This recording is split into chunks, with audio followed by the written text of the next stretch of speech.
Namaku Naila, usia 37. Sejak 2 tahun lalu, status baruku hanyalah 2 kata yang membuat semua orang mendadak lebih sopan, tapi juga lebih menjauh. Janda miliarder. Aku tinggal di penthouse mewah lantai 21, sebuah gedung milik keluarga. Almarhum suamiku, Adrian, sudah 2 tahun Adrian pergi karena serangan jantung mendadak. Ia meninggalkan aku dengan perusahaan besar, warisan yang tak habis 7 turunan, dan rumah sebesar istana yang tak pernah lagi hangat. Aku tersenyum saat orang menyapaku di acara-acara amal, gala dinner, atau konferensi bisnis. Tapi sesampainya di rumah, aku hanya menatap langit Jakarta dari balik kaca, berharap ada seseorang yang melihatku bukan karena aset yang kusimpan, tapi karena siapa aku. Saat semua topeng dilepas, suatu pagi, Dinda asistanku yang sudah seperti adik sendiri, masuk sambil membawa segelas murti. "Bu Naila, air galon kita habis. Saya sudah hubungi depot langganan, tapi katanya ada pengantar baru hari ini," katanya ringan. Aku hanya mengangguk tanpa banyak peduli. Beberapa jam kemudian, bel apartemenku berbunyi. Saat ku buka pintu, kulihat seorang pria sedang berdiri depan lift sambil membawa 2 galon di bahunya. "Air pesanan Bu Naila?" tanyanya dengan senyum kecil. Aku mengangguk, terpaku, dan untuk pertama kalinya sejak lama, ada seseorang yang menyebut namaku tanpa tambahan gelar, tanpa intonasi basi-basi, tanpa tatapan ingin tahu siapa aku sebenarnya. Senyumnya begitu sederhana, begitu tulus. Tak ada rasa kagum, tak ada rasa minder, apalagi rasa ingin tahu soal siapa aku. Ia hanya melihatku sebagai pelanggan, bukan pemilik jaringan hotel bintang 5, bukan janda pewaris saham, bukan wanita yang tiap minggu masuk majalah bisnis. "Taruh di dispenser, ya?" tanyaku. Mencoba terdengar tenang, langkahnya mantap tapi tidak kasar. Ada ketelitian dalam geraknya. Aku mengikuti dari belakang, tanpa sadar memperhatikan detail kecil. "Baru kerja di sini?" tanyaku sambil berdiri di ambang dapur.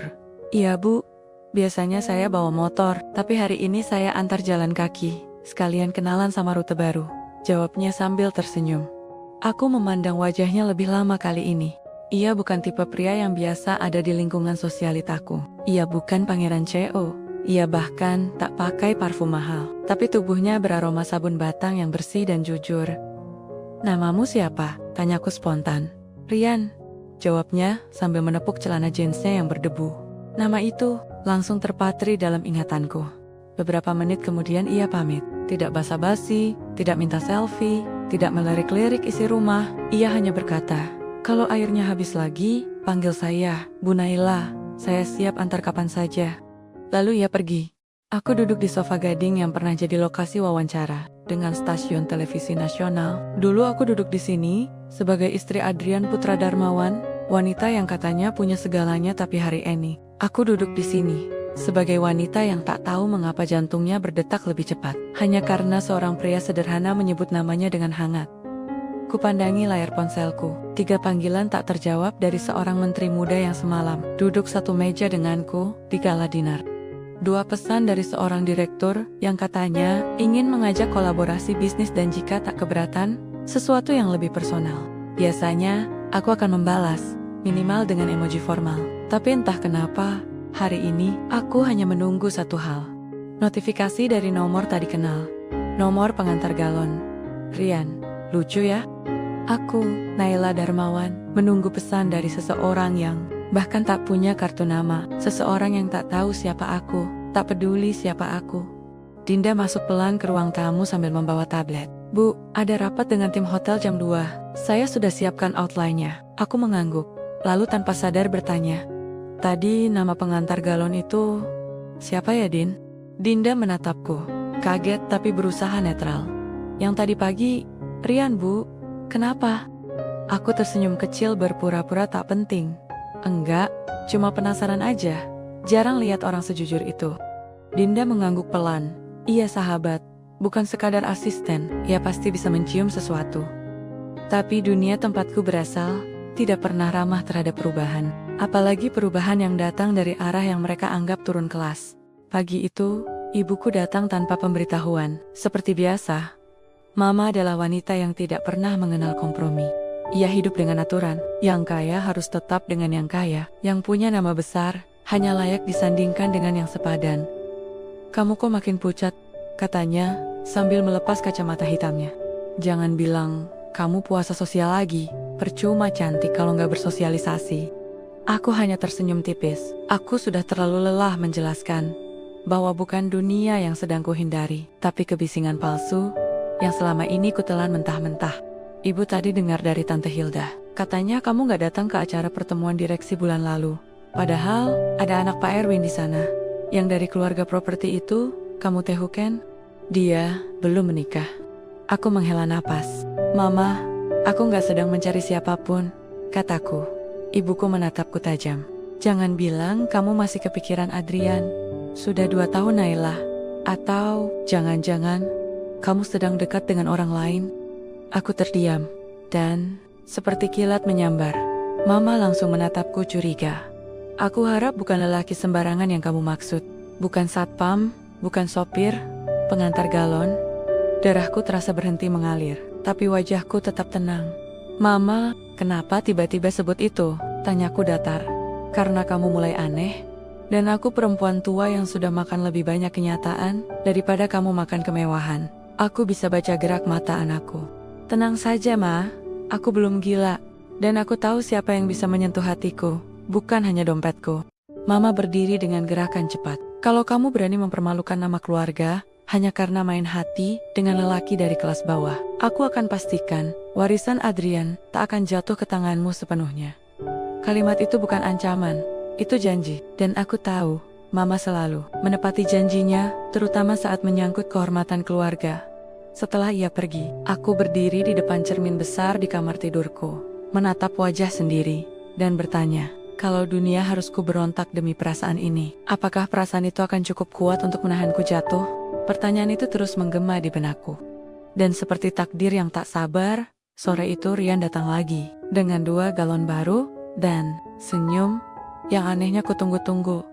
Airnya tinggal sedikit ya Bu, katanya. Aku hanya mengangguk, menahan gejolak yang mulai tumbuh terlalu liar di dalam dada. Ia berjalan di depanku, mendorong troli kecil berisi galon, sambil sesekali menyapa penghuni apartemen lain yang bahkan tak ia kenal. Sopan dan bersahaja. Saat lift berhenti di lantai 21, aku nyaris lupa semua yang dikatakan Mama pagi tadi. Namun, semuanya kembali menghantam saat aku masuk ke dalam apartemen dan melihat ibuku masih di sana, duduk di ruang tamu, berbicara dengan Dinda sambil menyesap teh barunya. Aku membeku sejenak, dan sebelum sempat memberi isyarat apapun, Rian sudah menyusul masuk sambil membawa galon. Maaf, permisi, saya taruh di dapur ya Bu Naila. Aku belum sempat menjawab saat suara ibuku terdengar keras, dingin, dan tepat di belakang kami. Ibuku menatap Ryan, seolah ia bukan manusia, melainkan sesuatu yang harus disingkirkan dari permukaan rumah kami. Rian terdiam. Aku melangkah cepat, berdiri di sampingnya. Sudah Mah, jangan mulai lagi. Tapi Mama tak berhenti. Lelaki seperti ini hanya mau satu hal dari perempuan seperti kamu. Harta. Mereka lihat kamu janda kaya, lalu pura-pura jujur, pura-pura bersih. Tapi pada akhirnya, cukup Mah, potongku pelan tapi tegas. Namun saat aku menoleh ke samping, Rian sudah menunduk, matanya menatap lantai. Dan dalam diamnya, aku bisa merasakan sesuatu yang patah. Ia mengangguk kecil, lalu berkata dengan suara rendah, saya pamit, Bu Naila, galonnya sudah saya pasang. Tanpa menatapku lagi, ia melangkah keluar. Sunyi, sepi, dan seperti pecahan kaca di lantai marmer. Aku tahu ada yang tak bisa kembali utuh. Dinda mendekat pelan setelah Mama pergi. Kau harus bicara dengannya, bisiknya. Tapi aku hanya duduk, terdiam, karena aku tahu hari ini Rian mendengar sesuatu yang tak seharusnya ia dengar. Dan mungkin luka yang muncul darinya lebih dalam daripada yang bisa aku sembuhkan dengan kata-kata. Sejak hari itu, aku tak pernah melihat Rian lagi. Bukan hanya tak datang mengantar galon ke apartemenku, namanya pun tak muncul dalam daftar pengantar depot langgananku. Dinda bilang, ia sudah menanyakan ke pihak depot. Jawabannya, Rian berhenti tanpa penjelasan. Begitu saja, seperti seseorang yang sadar bahwa tempatnya bukan di antara lampu kristal dan marmer Italia. Seperti seseorang yang tiba-tiba ingat bahwa dunia seperti milikku hanya akan menelannya hidup-hidup. Hari-hari berikutnya, aku menjalani semuanya seperti robot. makan malam bersama direksi hotel, rapat corporate charity event, gala pembukaan cabang baru, semuanya kembali berjalan. Tapi semuanya kosong. Tak ada senyum Rian, tak ada suara beratnya yang hangat, tak ada ketulusan yang bisa menembus kepalsuan. Malam itu, aku kembali berdiri di depan jendela lantai 21, memandangi Jakarta yang terang tapi dingin. Untuk pertama kalinya sejak Adrian meninggal, aku menangis lagi. Tapi bukan karena kehilangan suami, melainkan karena kehilangan seseorang yang bahkan belum sempat kupeluk. Tapi sudah begitu dalam kutanamkan di hati. Kenapa kamu pergi, Rian? Bisikku pada langit malam. Kamu bahkan belum sempat tahu siapa aku sebenarnya, selain topengku. Aku pergi sendiri ke depot air tempat ia bekerja, dengan hoodie besar dan kacamata hitam. Seseorang di dalam menyambutku ramah, seorang bapak separuh baya yang ternyata pemiliknya. Oh, Rian? Dia udah gak kerja di sini, Bu. Katanya mau cari tempat yang lebih jauh dari kota, biar tenang, katanya. Anak itu baik, terlalu jujur malah. Tapi ya, kadang dunia gak ramah sama orang kayak dia. Dan saat aku kembali ke mobil, aku menatap bayanganku di kaca spion. Wajah seorang wanita yang katanya sempurna, kaya raya, dan berkelas. Tapi kini, hanya tampak seperti seseorang yang kehilangan sesuatu yang tak ternilai. Bukan pria sempurna, tapi pria yang membuatku merasa cukup. Dan hari itu, aku bersumpah, jika aku bertemu dia lagi, aku akan melepas semua topengku dan mencintainya sebagai Naila yang sebenarnya. Tapi untuk itu, aku harus menanggalkan semua yang membungkusku. Nama besar, apartemen mewah, pengawal, mobil-mobil mahal. Aku sadar, selama ini aku selalu memegang kendali. Tapi justru karena terlalu memegang kendali, aku tak pernah benar-benar hidup. Dinda memandangku penuh tanya saat aku meletakkan 3 koper besar di ruang tamu. Bu Naila, ibu mau kemana? Aku mau cari Ryan. Aku tahu dia menjauh dari kota. Aku tahu dia suka tempat sepi, tempat orang-orang gak melihat seseorang dari mobil yang mereka kendarai. Dan aku yakin, kalau aku jadi perempuan biasa, aku pasti bisa menemukannya. Dinda terdiam, lalu akhirnya berkata, kalau itu keputusan ibu, saya akan bantu, tapi saya gak akan ikut. Aku mengangguk. Aku tak ingin membawanya kali ini. Beberapa hari kemudian, aku tiba di sebuah kota kecil di pinggiran Jawa Barat. Aku menyewa rumah petak, menyamar sebagai janda biasa yang baru pindah karena ingin memulai hidup baru. Tak ada yang tahu siapa aku. Tak ada yang peduli. Dan entah kenapa, rasanya justru lebih damai. Aku mengenakan pakaian yang jarang kupakai, kaos polos, sederhana, dan sandal jepit. Aku mulai bergaul dengan warga sekitar, membantu di warung iket posyandu, dan menyapa tetangga yang bahkan tak bisa menyebut namaku dengan benar. Tapi setiap malam sebelum tidur, aku masih bertanya, Rian, di mana kamu?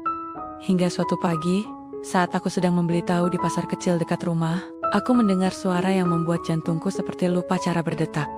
Bu, mau isi galon juga? Nanti saya antar siangnya. Aku menoleh, dan di sana berdiri lelaki yang wajahnya tak pernah benar-benar pergi dari ingatanku. Rian. Aku membeku. Bibirku nyaris tak bisa bersuara. Ia tidak mengenaliku. Tentu tidak. Siapa yang akan mengenali Naila Darmawan dalam wujud perempuan kampung dengan tas kain dan wajah polos tanpa makeup. Tapi entah kenapa, aku tak ingin buru-buru mengingatkannya. Karena kali ini, aku ingin tahu apa yang akan terjadi kalau ia mencintaiku, tanpa tahu bahwa aku adalah wanita yang pernah menghancurkan hatinya. Aku berdiri mematung di depan tumpukan tahu dan keranjang bayam, sementara Rian menatapku tanpa tanda-tanda mengenali. Ia hanya melihatku seperti melihat wanita biasa, dan jujur saja, itu sakit sekaligus membebaskan. Boleh saya catat nomor ibu aja, biar gampang nanti kalau mau antar galon, katanya Rama sambil menyodorkan buku kecil dan pulpen. Namanya siapa, Bu? Tanyanya. Aku menarik napas. Rani, panggil saja Bu Rani. Rian mencatat cepat, lalu tersenyum sambil melambaikan tangan. Oke, Bu Rani, nanti saya antar siang ya. Dan saat langkahnya menjauh, aku baru sadar bahwa tangan kiriku gemetar. Napas pun terasa lebih pendek. Aku tidak tahu berapa lama aku sanggup bertahan menyamar. Yang ku tahu hanyalah satu hal, hatiku tidak perlu diberitahu siapa dia. Ia masih mengenalnya dengan utuh, tanpa ragu. Hari demi hari berlalu. Rian mulai sering mengantar Galon ke rumah sewa kecilku. Kami berbincang singkat di teras. Aku sengaja tidak membahas masa lalu, tidak bertanya tentang kenapa ia meninggalkan kota. Aku hanya mendengarkan, mengamati, dan mencintai lagi diam-diam. Lucunya, Rian juga mulai membuka dirinya. Ia bilang, ia pernah bekerja di kota besar, tapi terlalu banyak yang membuatnya sesak. Ia ingin hidup di tempat di mana orang tidak saling menilai dari harga baju atau nomor plat mobil. Tempat seperti ini lebih jujur, katanya suatu sore. Kalau orang sini tersenyum, ya karena senang. Kalau mereka marah, ya bilang langsung, nggak pakai topeng. Topeng. Kata itu menikamku dalam-dalam, karena aku sedang memakainya untuk bisa dekat dengannya. Dan setiap kali ia pergi, aku hanya bisa menatap galon air yang kini tak hanya mengisi dispenser, tapi mengisi ulang harapanku. Sore itu, Rian datang basah kuyup membawa galon. Aduh mas, kenapa maksa hujan-hujan? Tanyaku setengah panik. Ia tersenyum. Saya janji bakal antar hari ini, dan saya nggak suka ingkar. Kalimat itu membuat mataku panas. Karena terakhir kali kita bertemu dulu, aku justru yang mengingkari segalanya. Demi diam, demi takut, demi dunia yang ku tahu tak akan pernah merestui kita. Dan malam itu, untuk pertama kalinya, aku menulis sesuatu di buku catatanku. Hanya satu kalimat. Kalau ia mulai jatuh hati pada Rani, mampukah aku menahan diriku tetap menjadi Rani dan tidak kembali menjadi Naila? Tapi hari-hari berikutnya membuat semuanya semakin rumit. Rian mulai menunjukkan hal-hal kecil yang dulu tak pernah kudapat dari siapapun, bahkan dari almarhum suamiku. Pagi-pagi, ia mengetuk pintu rumah hanya untuk memberitahu bahwa jalan depan sedang licin. Sore-sore, ia membawakan aku pisang goreng, hangat buatan ibunya. Bahkan suatu malam, ia datang tergopoh-gopoh hanya karena mendengar kabar angin. Kalau listrik di rumahku padam, dan aku hanya bisa menatapnya, tersenyum di luar, tapi menangis dalam hati. Karena semua perhatian itu ia berikan pada Rani, bukan Naila, bukan perempuan yang sebenarnya. Dan aku membencinya untuk itu. Aku membencinya karena ia begitu tulus mencintai seorang perempuan yang sebenarnya tak ada. Tapi untuk pertama kalinya, aku merasakan dicintai seperti manusia biasa. Namun rasa bersalah itu terus menekan dada. Setiap kali matanya menatapku dengan kejujuran yang tak pernah kutemui di ruang rapat manapun. Sore itu, saat kami duduk berdua di teras rumah kecilku, ia tiba-tiba bertanya, Bu Rani, saya pernah kenal perempuan, cantik, kuat, tapi dunianya terlalu tinggi untuk saya. Pernah satu waktu, saya pikir saya bisa dekat, tapi ternyata enggak. Ia terdiam sejenak, lalu menambahkan lirih. Kadang, saya masih kepikiran dia, tapi mungkin Tuhan bawa saya ke sini buat ketemu orang yang lebih nyata. Aku menunduk cepat, menyembunyikan air mata yang jatuh pelan, karena perempuan yang ia maksud adalah aku. Dan perempuan yang kini ia tatap, juga aku, tapi dalam dua versi berbeda. Yang satu ia tinggalkan, yang satu mulai ia cintai, dan hari itu, kebohonganku menemui ujungnya. Sebuah pengakuan, tapi bukan dari pihakku. Kami duduk di bawah langit senja. Di teras rumah kecil ini, hanya beralaskan karpet tipis, dengan 2 gelas teh hangat, dan bau tanah basah yang masih tersisa dari hujan semalam. Rian terlihat gelisah, tangannya mengepal kecil di atas lutut. Aku tahu dia sedang menyiapkan sesuatu, tapi aku tidak siap untuk mendengarnya. Karena hatiku tahu, jika ia jatuh cinta sekarang, maka ia jatuh cinta pada Rani, dan bukan Naila, dirinya yang sesungguhnya. Bu Rani, katanya perlahan. Aku menoleh pelan. Iya mas? Ia menarik napas dalam. Saya tahu kita baru kenal, dan saya tahu ini terdengar cepat. Tapi setiap kali saya ketemu ibu, rasanya seperti tenang. Seperti saya bisa berhenti cari-cari tempat pulang. Dadaku menegang, lidahku keluh, tapi ia belum selesai. Dulu saya pernah suka sama seseorang, tapi dunia kami terlalu beda, dan saya pikir saya nggak akan bisa sayang lagi ke siapa-siapa. Ternyata bisa, sama ibu. Dan disitulah, dalam detik-detik yang seharusnya indah, aku justru ingin berteriak. Karena perempuan yang ia cintai sekarang adalah aku yang memasukkan segalanya. Dan aku mulai takut kehilangan bukan hanya dia, tapi diriku sendiri. Tanganku bergetar di atas cangkir. Aku ingin jujur, tapi rasa takut lebih keras berteriak. Andai ibu juga punya perasaan yang sama, kata Rian pelan. Saya nggak minta jawaban sekarang, tapi saya harap Ibu tahu, saya tulus. Lalu ia pergi dengan senyum. Senyum lelaki sederhana yang tak tahu bahwa ia baru saja menyerahkan hatinya kepada topeng. Malam itu, aku menangis. Tapi tak satu pun suara keluar dari mulutku. Karena aku mulai mengerti, ternyata yang paling menyakitkan bukan saat orang lain menipuku, tapi saat aku menipu orang yang paling ingin kuperlakukan dengan jujur. Aku tak bisa tidur malam itu. Hujan turun pelan, mengetuk-ngetuk atap rumah sewa seperti suara nuraniku yang tak henti meminta satu hal, yaitu jujur. Tapi bagaimana caranya jujur saat kejujuran bisa menghancurkan segalanya? Aku tahu dunia tempatku berasal, dan aku tahu betapa jauhnya dunia itu dari hidup Ryan sekarang. Jika aku mengaku bahwa Rani hanyalah topeng dari Naila Darmawan, janda miliarder yang dulu pernah melukai harga dirinya, maka cinta ini bisa berakhir dalam sekejap. Tapi jika aku tidak jujur, aku bukan hanya kehilangan diriku sendiri, aku juga merusak ketulusan satu-satunya cinta yang paling layak untuk dijaga. Dan pagi itu, aku memutuskan, aku akan bicara. Apapun risikonya, aku menulis sebuah surat pendek. Aku ingin membacakannya langsung di hadapan Ryan. Namun ketika aku datang ke depot air tempat biasa ia bekerja, suasananya berbeda. Sepi, gelap. Tertempel satu pengumuman kecil. Depot tutup sementara. Pegawai sedang dalam perjalanan keluar kota. Aku menanyakan pada ibu warung di seberang. Ia bilang Ryan harus pulang mendadak ke kampungnya karena ibunya jatuh sakit. Katanya sementara aja, tapi nggak tahu pasti kapan baliknya. Aku berdiri mematung. Surat di tanganku terasa berat seperti batu nisan atas keputusan yang terlambat. Kenapa saat aku sudah siap jujur, semesta justru mengambil kesempatan itu dariku? Aku pulang dengan langkah lunglai, tapi perasaanku justru semakin bulat. Aku akan mengejarnya. Malam itu, untuk pertama kalinya, aku membuka kembali identitasku. Aku menelepon Dinda dari nomor pribadiku. Din, tolong cari alamat kampungnya Ryan. Aku butuh kamu. Aku bantu, Bu. Tapi hati-hati, ini bukan hanya tentang mencari dia. Ini tentang mempertaruhkan segalanya. Aku memejamkan mata. Segalanya memang dipertaruhkan, Din. Tapi untuk dia, aku rela kehilangan apapun. Asal aku tak lagi kehilangan diriku sendiri. Dan hari itu, aku berdiri di depan cermin kecil di rumah sewa. Untuk pertama kalinya setelah berbulan-bulan, aku melihat bayangan Naila Darmawan kembali sepenuhnya. Wajahku polos tanpa makeup, tapi sorot mataku sudah tak lagi bersembunyi. Aku mengenakan pakaian sederhana, membawa satu koper kecil, dan surat yang belum sempat kuberikan. Dan kali ini, aku membawa nama asliku. Mobil kecil yang disewa Dinda menjemputku tepat pukul 5 pagi. Tanpa supir, tanpa pengawal. Hanya aku dan peta kecil yang menunjukkan titik terakhir di mana Ryan terlihat, desa kecil di kaki Gunung Galunggung. Sesampainya di desa itu, aku turun dengan napas bergetar. Aku bertanya kepada beberapa warga. Sebagian besar tidak tahu. Tapi, satu ibu penjual singkong rebus akhirnya berkata, "Oh, Ryan, yang anak Bu Surti itu?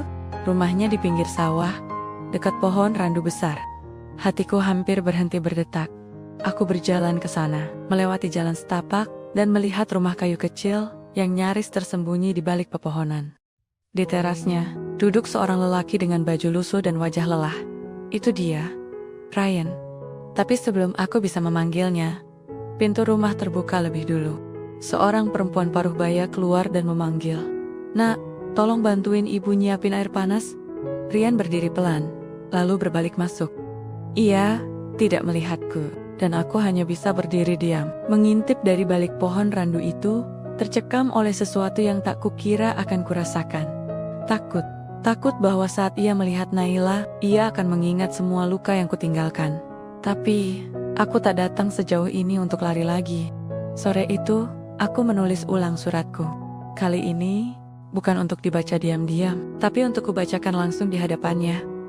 Aku menunggu sampai malam. Cahaya dari lampu minyak di teras rumahnya redup. Lalu aku melangkah keluar dari kegelapan, berdiri tepat di depan pagar kayu rumahnya. "Ryan." Ia menoleh. Dan untuk pertama kalinya setelah sekian lama, mata kami bertemu. Dan aku tahu, dalam tatapan itu, ia mengenaliku. Naila, bukan Rani. Tatapan itu menusuk. Bukan cinta yang kulihat di sana, tapi luka yang kupahat sendiri, dengan jarum-jarum kebohongan. Ryan berdiri perlahan dari bangku kayunya. Kedua tangannya mengepal, namun wajahnya datar. Ia tidak berkata apa-apa, tidak menyambutku, tidak menolak, hanya diam. Dan diamnya jauh lebih menyakitkan daripada kata-kata. Aku bisa jelaskan semuanya. Suaraku gemetar nyaris hilang, tapi ia hanya menjawab pelan, "Tidak perlu, aku sudah cukup mengerti. Tapi yang kau kenal sebagai Rani, itu aku juga, Rian." Ia tertawa kecil, getir. "Tapi kau menyembunyikan dirimu. Kau membuatku mencintai bayangan. Dan sekarang kau datang lagi, bawa nama lamamu, berharap aku percaya?" Aku menggigit bibir, ingin menjelaskan, tapi juga tahu tak ada penjelasan yang bisa menyembuhkan luka yang pernah terasa dikhianati. Rian menatapku lama. "Kau tahu, Naila, dulu aku meninggalkan kota, bukan karena aku membencimu, tapi karena aku membenci diriku sendiri, karena terlalu berharap bisa hidup di duniamu. Dan sekarang, kau datang ke duniaku, tapi bukan sebagai dirimu, masih membawa bayangan, masih tidak percaya bahwa mungkin aku bisa menerimamu apa adanya." Air mataku jatuh. Aku tak bisa membantah, karena semuanya benar. Aku yang salah. Aku terlalu takut kehilangan cinta, sampai aku memalsukan diriku sendiri demi mempertahankannya. Aku datang bukan untuk menyelamatkan apapun. Aku datang untuk meminta maaf. Dan kalau setelah ini kau tetap ingin aku pergi. Kami saling diam. Hening panjang menyelubungi kami berdua. Akhirnya Rian membuka mulutnya lagi. "Aku butuh waktu, Naila. Bukan karena aku membencimu. Walau hatiku rasanya diremuk, aku akan menunggu, Rian. Bahkan jika selamanya." Dan malam itu, aku melangkah pergi, tapi bukan dengan hati hancur. Karena kali ini, aku pergi dengan jujur. Tapi kejujuran tak selalu datang bersama.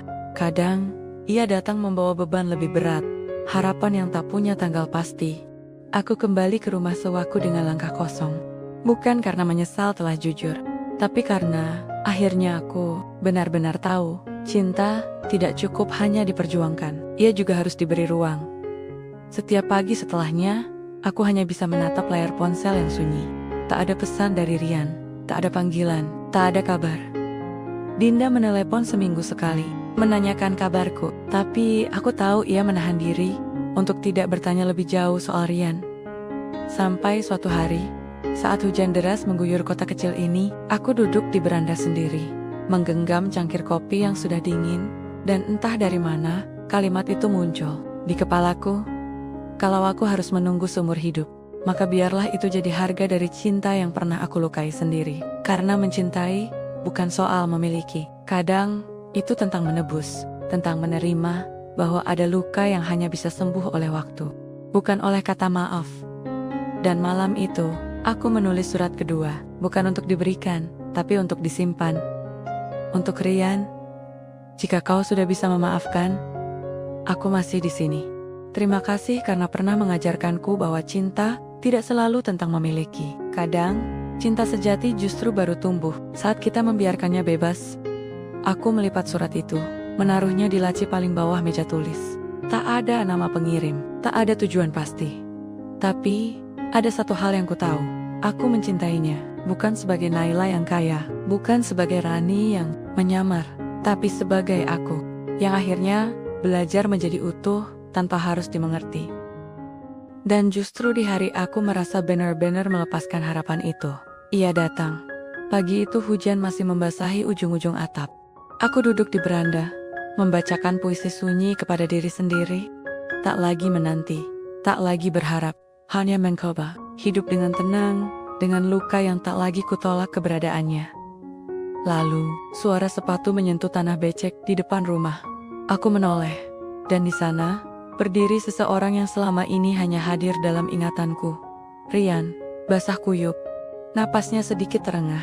Aku berdiri refleks, tubuhku menegang, hatiku gemetar.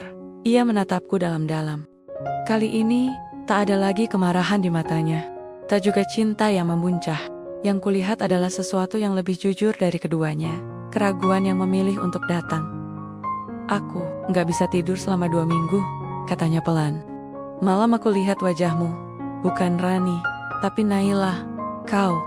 Aku tak sanggup bicara, bahkan untuk mengucap satu kata pun, bibirku seperti terkunci. "Aku takut, Naila, takut kalau aku percaya lagi, aku akan jatuh lagi." Ia menghela napas. Tapi, aku sadar, mungkin rasa takut itu justru tanda bahwa aku masih peduli. Air mataku jatuh pelan. Bukan karena sedih, tapi karena lega. Ia melangkah perlahan mendekat, menatapku lama. Kalau kau tak keberatan, bisakah aku duduk di teras ini, bersamamu, tanpa janji, tanpa topeng? Aku mengangguk. Kita mulai dari diam. Kalau itu yang paling jujur untuk sekarang. Dan pagi itu, kami duduk berdampingan, tanpa kepastian. Tapi juga tanpa kebohongan. Mungkin, cinta memang tak harus sempurna, cukup hadir. Cukup mau tetap tinggal meski hati pernah retak. Cukup mau saling mendengar. Kami duduk berdampingan, tidak saling menyentuh, tidak saling memeluk. Tapi ada sesuatu yang lebih dekat dari fisik. Sebuah jarak batin yang pelan-pelan, tak lagi terasa sejauh dulu. Aku gak tahu harus mulai dari mana, katanya akhirnya. Mulai dari sini, jawabku pelan. Dari duduk bersama, dari mengakui bahwa kita berdua pernah salah, dan mungkin masih akan salah lagi. Hari-hari setelah itu menjadi lembaran baru yang masih kosong. Kami tak langsung kembali seperti dulu, tidak ada panggilan manis. Tapi kami sering berbicara tentang hal-hal kecil, dan dari situlah, perlahan kami mulai membangun ulang. Suatu sore, Rian membantuku menata rak buku.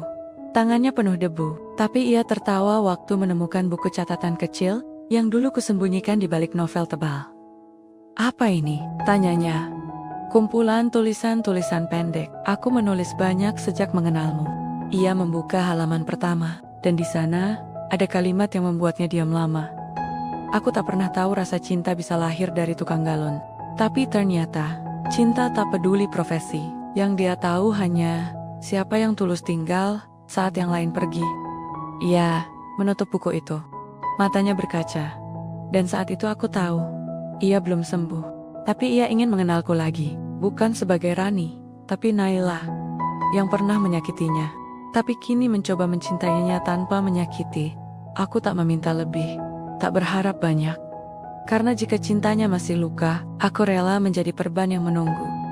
Dan mungkin, menunggu tanpa menuntut itulah yang membuat hatinya mulai luluh. Sore itu, langit berwarna jingga muda, udara hangat tapi berangin. Kami sedang duduk di taman kecil dekat lapangan desa, mengamati anak-anak kecil, bermain bola dan ibu-ibu tertawa sambil membawa belanjaan. Kami tidak banyak bicara hari itu, tapi tak ada keheningan yang terasa janggal, justru terasa cukup.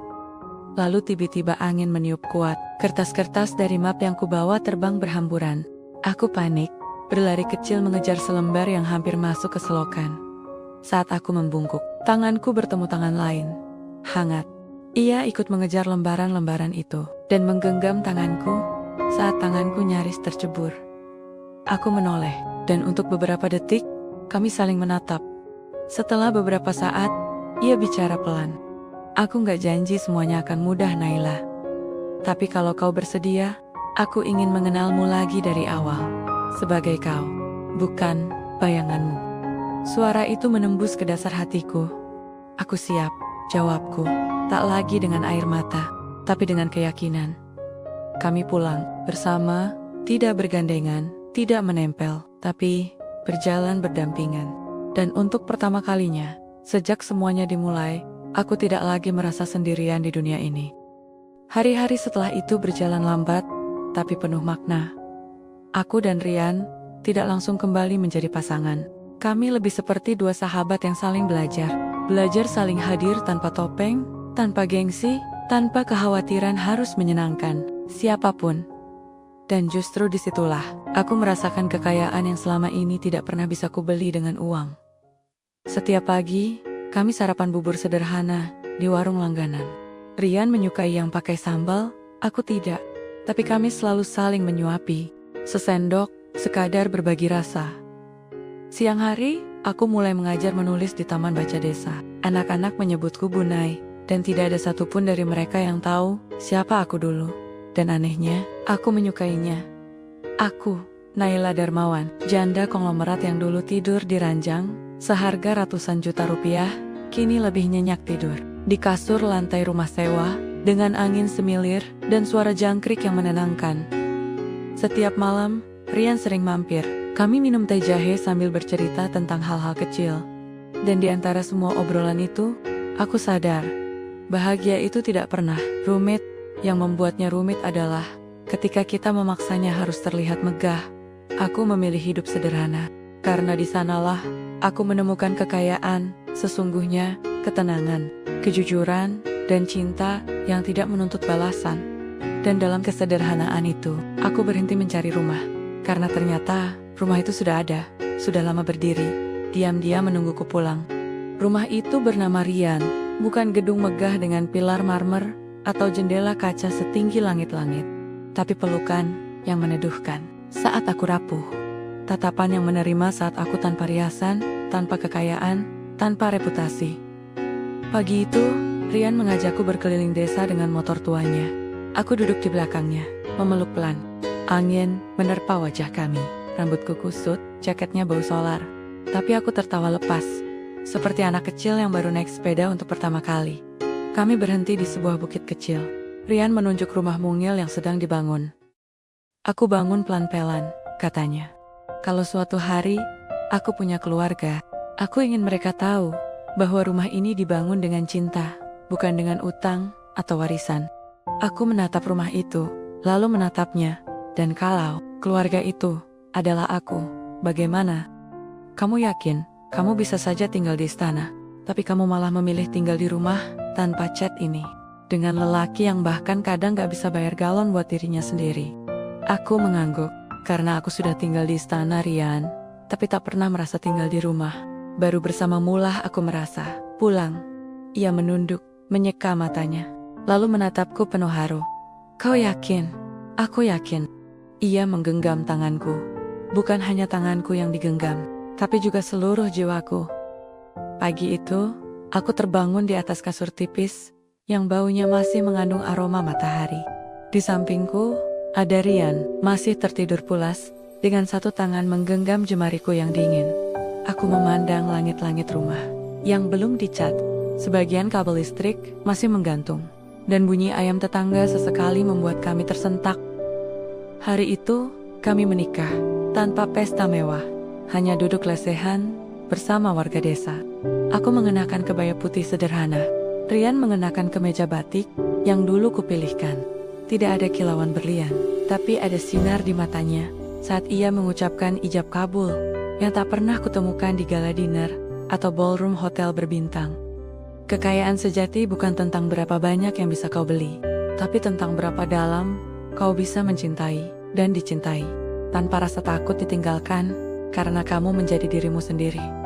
Rian menggenggam tanganku lagi, seperti hari-hari sebelumnya, hanya lebih dalam kali ini. Kami tidak tahu masa depan akan seperti apa, tapi kami tahu satu hal pasti, kami akan hadapi semuanya, bersama. Aku, si janda miliarder yang pernah bersembunyi di balik nama palsu. Dan dia, lelaki pengantar galon yang mengajarkanku bahwa kesetiaan tak bisa dibeli, tapi bisa diperjuangkan, jika hati kita cukup jujur untuk mempercayainya. Dan disinilah kisah ini berakhir, bukan karena cinta kami selesai, tapi karena kami akhirnya menemukan tempat untuk memulainya, dengan hati yang tak lagi takut dicintai.